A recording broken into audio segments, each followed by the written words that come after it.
안녕하세요, 토마토님들. 토마토 컨트리의 토마토입니다. 오늘도 잠 못 이루는 밤 토마토님들을 재워드리기 위해서 이렇게 왔습니다. 잠이 오지 않는 이 밤 영상을 틀어놓고 계시면, 그리고 누워 계시면 제가 조근조근 쌀쌀 재워드리겠습니다. 자, 그럼 시작해 보겠습니다. 오늘의 주제는 첫사랑입니다. 다들 첫사랑이 있으실 겁니다. 저는 없습니다. 저는 지금 결혼한 제 아내가 첫사랑이고 끝사랑입니다. 다들 결혼하신 토마토님들은 공감하시죠? 언제 아내가 이 영상을 볼 줄 모르기 때문에 보험 들어놓은 겁니다. 이렇게 날씨가 점점 추워지거나 또 크리스마스가 하루하루 다가오는 날이면 나도 모르게 예전의 첫사랑의 기억에 젖어들 때가 종종 있습니다. 그럼 첫사랑에 대한 AI 사연 함께 시작해 보겠습니다.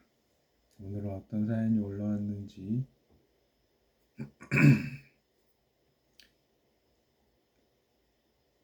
편의점 앞에 봄. 편의점 앞에 봄.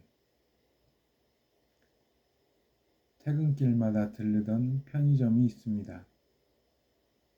그곳 계산대엔 늘 같은 여학생이 있었죠. 잔돈을 건네며 손끝이 닿을 때마다 저는 이상하게 하루의 피로가 녹았습니다.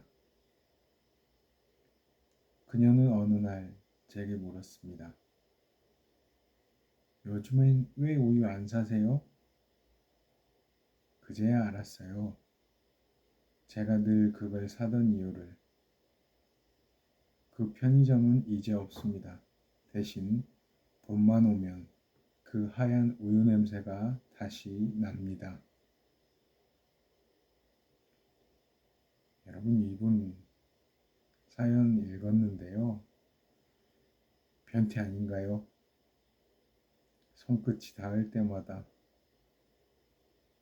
이상하게 하루의 피로가 녹았습니다. 편의점에서 알바하시는 우리 여성분들, 잔돈 거슬러 주실 때, 아니면 요즘은 현찰 잘 안 쓰니까 카드 줄 때 손끝이 닿지 않게 조심해야겠습니다. 다음 사연. 비 오는 날의 창문. 20살 때 같은 자취방 옆집에 살던 누나가 있었습니다. 비 오는 날이면 늘 제 창문으로 그녀의 기타 소리가 새어 들어왔죠. 졸업 후 그 소리를 잊은 줄 알았는데 며칠 전 회사 앞 카페에서 똑같은 선율이 흘러나왔습니다. 커피잔을 들고 한참을 서 있었습니다. 그녀의 노래는 여전히 그 자리에 있었어요. 다만 그때 제가 없었을 뿐입니다. 20살 때 같은 자취방 옆집에 살던 누나. 남자든 여자든 조심하셔야 됩니다. 발목 잡히면 인생 조집니다. 조심하세요. 젊은 날의 객기가 진짜 잠 못 들게 할 수 있습니다. 조심하세요, 여러분들. 다음 사연입니다. 우체통 앞에 이름.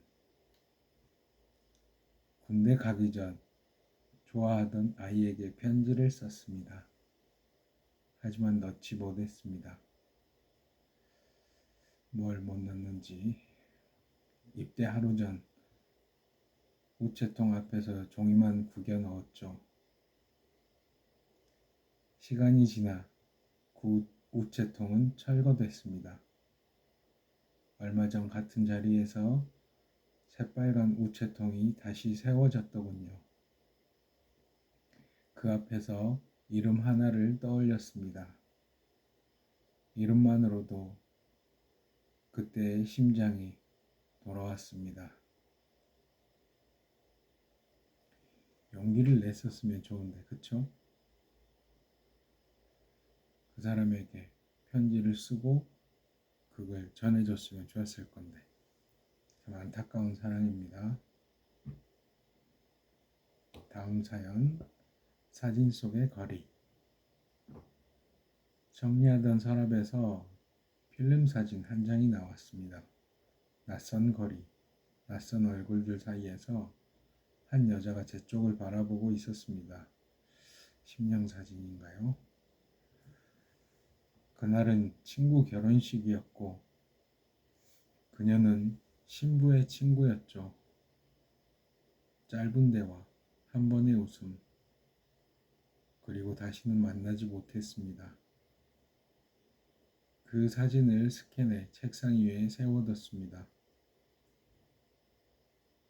빛이 들면 그녀의 얼굴이 조금씩 희미해집니다. 마치 그날의 공기처럼요. 이해할 수 없습니다. 도전했어야죠. 연락했어야죠. 만나주라고 했어야죠. 공기처럼 흩어진 첫사랑 이야기 잘 들었고, 마지막 사연입니다. 그때 들었던 노래라는 사연이네요. 그녀는 항상 같은 노래를 들었습니다. 가사를 다 외워서 지겹지가 않아요? 물었더니 그녀는 웃으며 말했죠. 누군가를 잊는 데는 같은 노래가 필요해요.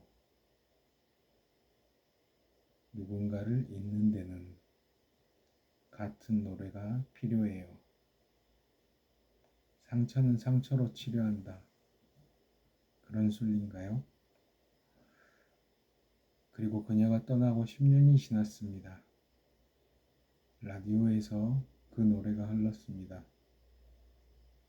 저는 아무렇지 않은 척 차 안에 볼륨을 줄였습니다. 하지만 볼륨이 줄어도 가슴 안의 소리는 줄지 않더군요. 이어폰을 빼세요. 너무 꽉 끼면 소리를 줄여도 너무 크게 들릴 수도 있습니다.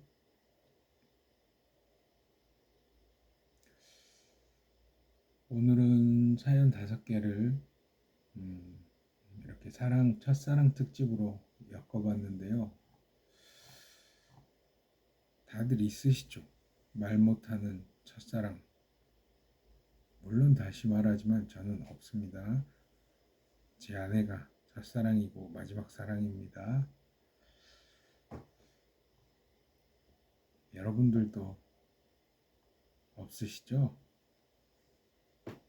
결혼하신 토마토님들은 특히 첫사랑 같은 거 없으시죠?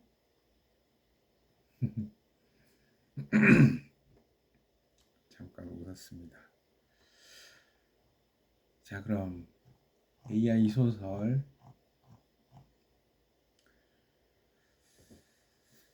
우리 토마토님들 다들 코 주무시고 계시면 좋겠습니다. 오늘 또 제가 여기 옆에서 소설을 읽지만 듣지 못하시고 주무시고 계시면 좋겠네요. 자, 오늘 들려드릴 소설은 같은 동네를 떠나지 못한 남자, 그리고 그 골목 끝에서 다시 스치는 기억이란 글입니다. 같은 동네를 떠나지 못한 남자, 돈이라도 잃어버렸을까요? 그리고 그 골목 끝에 다시 스치는 기억. 가슴 아프죠? 돈 잃으면. 돈 잃지 마시고 그럼 소설 들어가 보겠습니다. 밤이 먼저 달려왔다. 가로등이 켜지기도 전에 그는 어둑해진 골목을 먼저 걸었다. 하루의 끝보다 조금 앞서서 발걸음이 문을 닫았다. 편의점 유리문, 자동문은 참 성실했다. 그가 들어서자 벨소리가 얇게 울렸다. 따르릉 따르릉. 그는 따뜻한 우유를 집었다. 유통기한을 확인했다. 왔다 갔다 2번. 그리고 계산대 위에 조용히 올려뒀다. 점주는 두툼한 장갑을 끼고 복권을 긁고 있었다. 그는 아무 말도 하지 않았다. 당첨됐나요? 삼각김밥을 하나 더 집어들었다. 김이 조금 찢어져 있었다. 그는 다시 놓았다. 잘했습니다. 얼른 놓는 게 상책이에요. 덤탱이 있습니다. 그리고 다른 걸 얼른 골랐다. 오늘도 그는 같은 순서로 집을 간다. 골목길 초입의 가로수, 4번째 전봇대. 폐지 줍는 할머니가 모아둔 카트. 그리고 오래된 빨간 우체통. 빨간색은 밤이면 검은색에 가까워졌다. 으스스합니다. 그는 우체통을 스쳐 지나가며 발을 늦추었다. 습관처럼, 이유를 말하지 못하는 습관처럼. 손등에 불붙은 작은 상처를 문질렀다. 종이에 베인 자국, 낮에 회사에서 발생한 작은 실수. 그는 계단을 오른다. 2칸을 한 번에. 다리가 길어서 좋겠네요. 철제 난간이 겨울의 금속 냄새를 풍긴다. 현관문 비밀번호. 띠띠띠띠 익숙한 소리. 문이 열리자 조용한 집 안의 냄새가 따라 나왔다. 묵은 책, 감긴 커튼, 그리고 고요. 전형적인 호라비 냄새입니다. 속지 마세요. 그는 우유를 컵에 붓지 않았다. 그냥 한 모금 마시고 싱크대에 올려뒀다. 향할 텐데. 식탁 위 낡은 라디오에 전원을 켰다. 스마트폰 대신 라디오, 오래된 물건의 느린 몸짓, 주파수를 맞출 때 가느다란 소음이 사람처럼 숨을 쉬었다. 그리고 낯익은 목소리가 흘렀다. 밤 11시에 사연 프로그램. 매일 들었지만 오늘은 조금 다르게 들렸다. DJ가 있는 이름들이 지나고 그 다음 DJ. 다음 사연은 첫 골목이라는 제목입니다.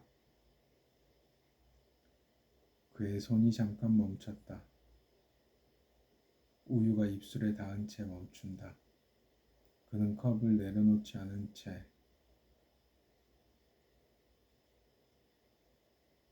사연을 듣고 있었다. 라디오가 낭독을 시작했다. 그는 숨을 쉬었다. 아주 얕고 천천히. 사연 속 목소리는 차분했다.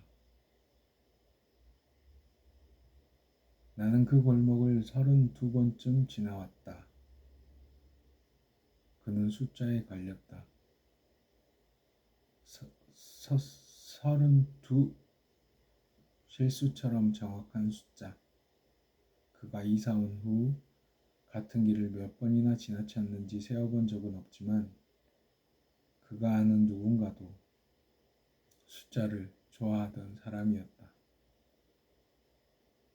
다시 라디오의 낭독이 이어졌다. 퇴근길이면 같은 시간, 같은 가게 앞. 나는 늘 빨간 우체통을 지나친다. 보내지 못한 편지가 그 안에 그대로 들어있을 것만 같아서. 그는 의자를 끌었다. 층간소음 조심하세요. 금속 다리가 바닥을 긁었다. 그러게 조심해라니까. 조금 귀에 거슬리는 소리. 아랫집은 얼마나 깼냐. 더 시끄러웠겠지. 그는 다시 의자를 밀어 넣었다. 소리를 지웠다. 라디오의 말이 방 안으로 또렷하게 돌아왔다. 그것은 오래전 한 장의 편지였다. 쓴 적이 없는 그러나 계속 쓰고 있었다고 믿고 싶은 첫사랑에게 쓰려고 마음속에서만 접었다 펴던 바로 그 편지. 그는 눈을 깜빡였다. 자연스러워야 하는 동작이 조금 느렸다. 라디오는 가볍게 웃었다. DJ의 짧은 코멘트. 첫사랑, 계절을 바꾸는 단어죠. 그는 라디오의 볼륨을 아주 조금 올렸다. 눈금 하나, 밤의 소리도 함께 커졌다. 자야 될 텐데, 그래야 출근할 텐데. 사연은 그 골목길 이야기를 자세히 말해줬다. 네가 썼잖아. 한 집의 대문 앞 들국화, 슈퍼마켓 위로 엉성하게 달린 조명, 비 오는 날이면 생선 가게에서 바다 냄새가 더 깊어졌다는 이야기. 그가 아는 동네였다. 자신의 발자국과 거의 겹치는 길, 그리고 빨간 우체통.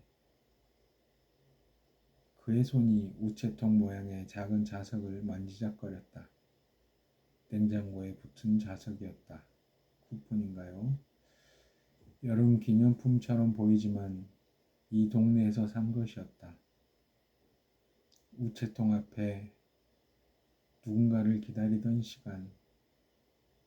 그는 그때 늘 멀리 보고 있었다. 라디오는 계속 말을 이어갔다.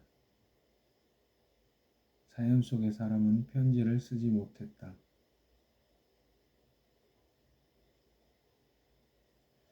왜냐면 상대가 이미 멀리 떠났기 때문이다. 그는 대답 못할 질문들을 밤마다 접어서 넣었다고 했다. 되돌아오지 않는 발걸음의 소리만이 대답이었다고. 그는 기억의 문을 조금씩 열었다. 젊은 날의 여름, 비가 오던 오후, 우산을 쓴 여자가 달리던 모습. 그는 그 뒤를 한참이나 따라 걷기만 했다. 오우, 이러면 안 되는데, 무서운데. 스토킹인가요? 그녀는 대학을 떠났다. 도시도 바뀌었다. 스토킹. 무서웠겠지. 그는 이 동네에 남았다. 그리고 우체통은 남아있었다. 본인이 떠나게 했네. 왜 그렇게 비 오는 날 뒤따라갔냐고. 스토킹인 줄 알지. 사연은 마지막 문장을 남겨두고 잠시 끊겼다. 광고 음악이 짧게 흘렀다. 그는 숨을 깊게 들이마셨다. 우유의 단내가 코끝에 오래 머물렀다. 그러니까 우유는 바로 마시지 말고 컵에 마셔야 코에 안 묻지. 라디오가 광고를 마치고 돌아왔을 때 DJ가 덧붙였다. 이 사연엔 작은 부탁이 함께 도착했습니다. 사연을 쓴 분은 같은 동네에 사는 어떤 분이 듣고 있다면 내일 밤 11시 그 빨간 우체통 앞에서 잠깐만 서 있어 달라고 하셨네요. 아주 잠깐만. 그는 컵을 내려놓았다. 마시지 못한 우유가 미지근했다. 손끝이 젖었다. 그는 급히 닦지 않았다. 젖은 채로 있었다. 마음이 먼저 젖었기 때문이었다. 그는 창문을 열었다. 바람이 서늘했다. 아파트 사이로 들려오는 소음과 멀리 달리는 버스의 낮은 울림, 그리고 아주 옅은 비 냄새. 이분은 비가 키워드네. 비만 오면 아주 돌아버리시네. 정신과에 가보셔야겠습니다. 그렇지 않으면 경찰서에 먼저 가실 수도 있어요. 조심하세요. 그는 옷장을 열었다. 패딩 대신 얇은 코트를 꺼냈다. 주머니에서 오래된 영수증이 나왔다. 문구점, 우표, 봉투 한 문금. 그는 영수증을 반으로 접었다. 더 이상 읽지 않으려는 듯. 라디오는 다음 사연을 읽고 있었지만 그는 이미 듣지 않았다. 문을 닫고 계단을 내려가고 골목으로 나갔다. 밤은 생각보다 깊었다. 사람의 발걸음을 한 번에 삼켜버릴 만큼. 그는 빨간 우체통 앞에 섰다. 빛이 닿지 않는 각도. 그림자 속의 그림자. 그는 주머니에 손을 넣었다. 아무것도 없었다. 편지를 쓰지 않았다. 종이와 펜도 없었다. 우체통의 표면은 차가웠다. 그는 손바닥으로 가볍게 눌렀다. 철판이 얇게 울렸다. 그 울림이 그의 가슴으로 돌아왔다. 시간이 흘렀다. 11시 5분, 11시 15분. 사람들이 지나가고 누군가는 휴대폰을 보았다. 그리고 누군가는 뛰었다. 본인이 서 있으니까 무섭지. 어두운 곳에. 그러니까 뛰어가지. 누군가는 그를 힐끗 보았다가 별일 아니라는 듯 지나쳤다. 경찰이 올 수도 있겠는데. 11시 20분. 그는 돌아서려 했다. 그때 구두 소리가 또렷하게 다가왔다. 바닥을 때리는 소리, 규칙적이고 신중한 소리. 한 사람이 나타났다. 검은 코트, 목도리를 고쳐매는 손끝. 그는 얼굴을 보지 않았다. 아직은. 그 사람도 우체통 앞으로 다가왔다. 둘 사이에는 우체통 하나가 있었다. 철판 하나의 거리, 아주 가까운, 그러나 닿지 않는 거리. 그녀였을까? 그는 고개를 들지 못했다. 그리고 그녀도 그를 보지 않았다. 왜 안 보냐고 이렇게까지 했는데 그렇지 않나요? 봐야지. 그래야 비 오는 날 안 미치지. 봤어야지. 둘 다 우체통만 보고 있었다. 철판의 작은 상자와 지워진 스티커 자국과 낡은 글씨의 포스트. 그녀의 손이 우체통의 입구 근처를 스쳤다. 편지는 없었다. 그녀는 빈손이었다. 그는 그 빈손을 오래 보았다. 아주 오랫동안. 그녀가 먼저 한 발 물러섰다. 발끝이 동시에 같은 방향으로 틀어졌다. 둘 다 같은 골목으로 돌아갈 사람처럼 보였다. 그녀는 움직이지 않았다. 그도 움직이지 않았다. 그 사이를 바람이 지나갔다. 종이 냄새와 금속 냄새, 오래된 먼지 냄새가 섞였다. 그녀의 눈이 살짝 떨렸다. 그는 그 떨림을 알아보았다. 여름 비가 오기 전에 생기는 작은 떨림처럼 멀리서 번개가 빛날 때 창문 테두리가 잠깐 흔들리는 것처럼. 그녀가 목도리를 여미는 손을 멈추었다. 그는 주머니에서 무언가를 꺼내려다가 멈추었다. 아무것도 것도 없다는 사실을 다시 확인하면서도 멈추지 못하는 그 습관적인 동작. 그것만으로도 충분히 많은 말을 하고 있었다. 그녀가 아주 조금 고개를 그의 쪽으로 기울였다. 빛이 그녀의 얼굴을 반쯤 드러내고 반쯤 감췄다. 그는 여전히 정확히 보지 못했다. 하지만 이상하게도 충분했다. 사람은 가끔 정확한 얼굴보다 정확한 공기를 먼저 기억하기 때문이다. 그녀는 우체통의 옆면을 손가락으로 두드렸다. 한 번, 그리고 한 번. 철판이 짧게 울렸다. 합의 같은 소리, 신호 같은 리듬. 그는 같은 리듬으로 자신의 손바닥으로 반대편을 두드렸다. 한 번, 그리고 한 번. 철판 사이로 울림이 겹쳤다. 밤이 찢어지지 않게 조심스럽게. 이상한 커플이네. 그녀는 미세하게 웃는 것 같았다. 그는 확인하지 않았다. 확인은 때로 감정을 깨뜨린다. 둘 사이의 공기가 조금 바뀌었다. 꿈에서 깼을 때 방의 온도가 미세하게 달라지는 것처럼, 계절이 넘어갈 때 물의 표면이 잠깐 흔들리는 것처럼. 한 걸음 그녀가 먼저 움직였다. 그를 스치듯 지나쳤다. 향수 냄새가 아니었다. 빨래 냄새, 오래 말린 코트의 햇빛 냄새, 그리고 아주 작게 종이 냄새. 청결한 분은 아닌가 봐요. 그는 그 냄새를 따라 고개를 돌렸다. 그녀는 뒤를 보지 않았다.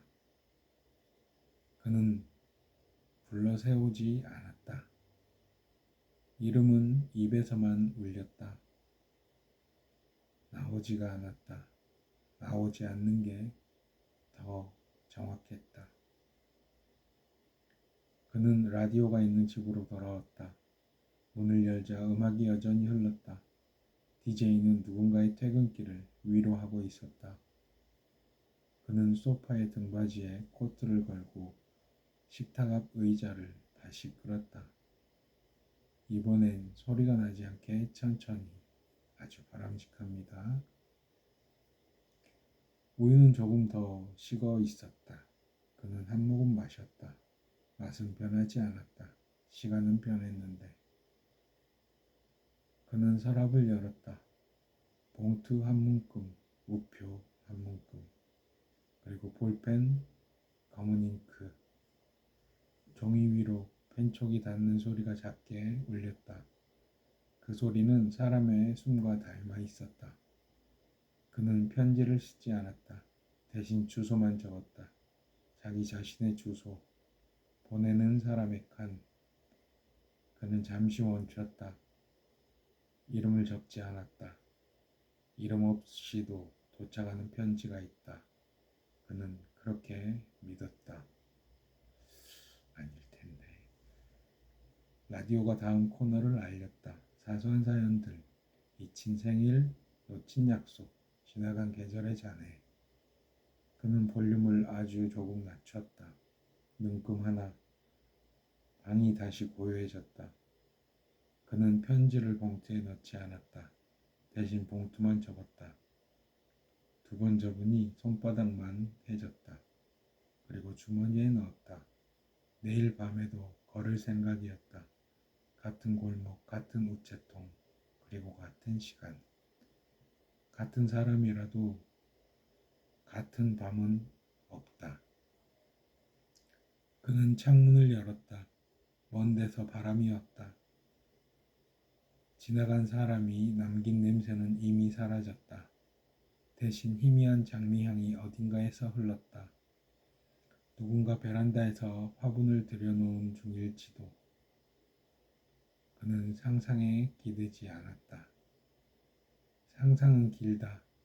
오늘은 짧게. 그는 라디오의 전원을 끄지 않았다. 불빛 하나가 방 모서리를 지키고 있었다. 잠이 올 때까지 그는 앉아 있었다. 손바닥으로 봉투의 모서리를 만지작거렸다. 종이의 결이 손끈과 마찰을 만들었다. 둘의 무늬가 잠깐 겹쳤다 흩어졌다. 밤이 깊어졌다.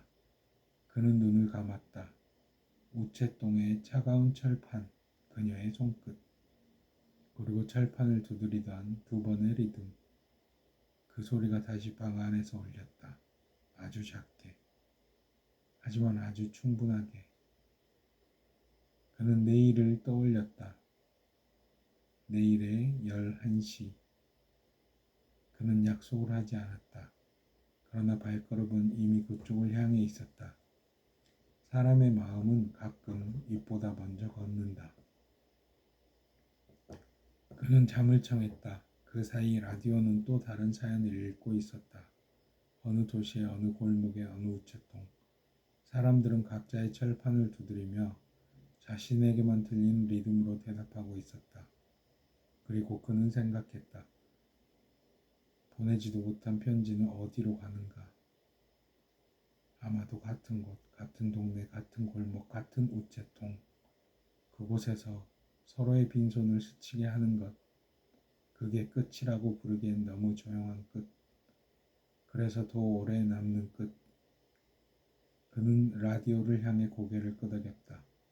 누군가에게 들려주는 몸짓은 아니었다.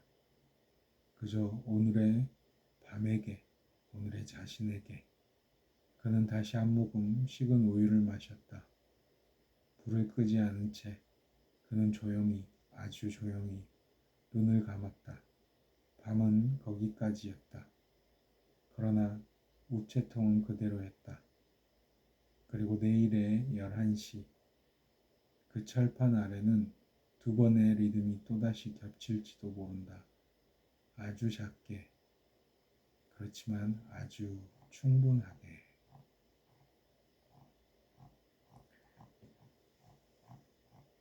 AI 소설 같은 동네를 아직 떠나지 못한 남자 그리고 그 골목 끝에서 다시 스치는 기억이라는 소설이었습니다. 토마토님들 다들 주무시고 계시나요? 오늘도 여전히 여러분들께서 제가 하는 마무리 인사를 듣지 못하셨으면 좋겠습니다. 오늘도 편히 주무세요. 그럼 양을 10마리 세고 저는 물러가겠습니다. 지금까지 토마토 컨트리의 토마토였습니다. 양 1마리, 양 2마리, 양 3마리, 양 4마리, 양 5마리,